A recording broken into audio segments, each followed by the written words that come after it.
Alors donc je voudrais juste ouvrir Francis et Lourdes avec alors je sais pas si c'est un hasard du calendrier ou si c'est vraiment fait exprès. Je sais pas si vous avez fait attention, Francis.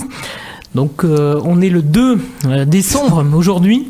Et qu'est-ce qui s'est passé en 1993 ? C'était donc l'assassinat de Pablo Escobar. Ah oui, bon. Et voilà, donc ça fait 22 ans, jour pour jour, qu'il a été assassiné. Effectivement, à Medellín. Voilà. On va parler tout à l'heure. Alors, mais ça n'a aucun rapport avec la Colombie dont on va parler. Bon, mais c'est une des figures quand même connues. On en parlera peut-être tout à l'heure un petit peu de cette question-là du narcotrafic. Et bon, mais on y reviendra peut-être très vite. Alors, bon, je reviens, mais surtout que aujourd'hui, justement, Pablo Escobar, c'est un petit peu la nouvelle poule aux œufs d'or du cinéma mondial. C'est vrai. Puisqu'il y a donc Netflix qui vient justement de lui consacrer une série qui s'appelle Narcos. Voilà, donc peut-être qu'un soir vous ferez une soirée spéciale donc en tous les cas, Escobar, parce qu'il y a des films intéressants aussi qui sont sortis sur lui. Il y a une chose, un film qu'on pourrait faire sur cette histoire de narcotrafic et sur un concept qui s'appelle le concept de narco-guérilla, qui a été lancé en 1982 par l'ambassadeur des États-Unis de l'époque à Bogota, qui s'appelle toujours, je crois, il est toujours en vie, Lewis Stamps. Et ce concept qui tendait à faire croire qu'il y avait une collusion complète, que la guérilla était finalement un cartel de la drogue, s'est retourné en effet boomerang. Par quoi, qu'est-ce qui s'est passé ? C'est que, après la Colombie, Lewis Stamps, qui était connu pour ses liens très étroits avec Ronald Reagan, qui était le président des États-Unis à l'époque, a été nommé ambassadeur des États-Unis au Costa Rica.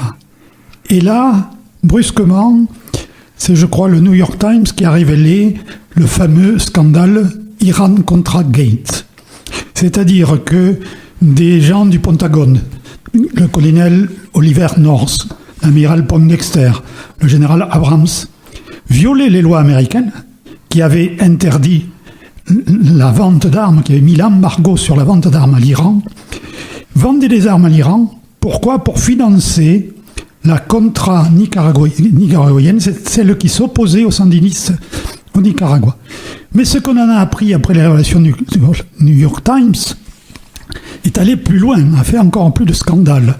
C'est-à-dire que les avions de la Southern Air Transport, qui avait été d'ailleurs une compagnie de la CIA dans le passé, qui transportait des armes achetées avec l'argent des armes vendues à l'Iran,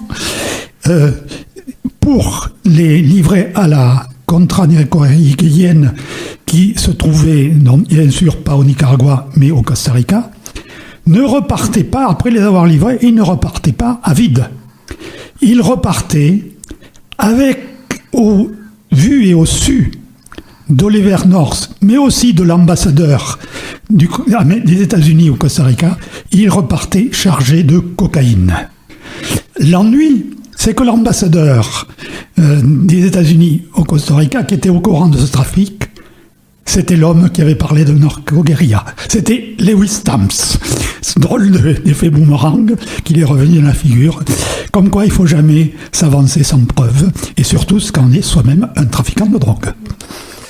Voilà, je crois que la Colombie d'ailleurs a mis en place un nouveau plan anti-drogue dès cet été, d'ailleurs.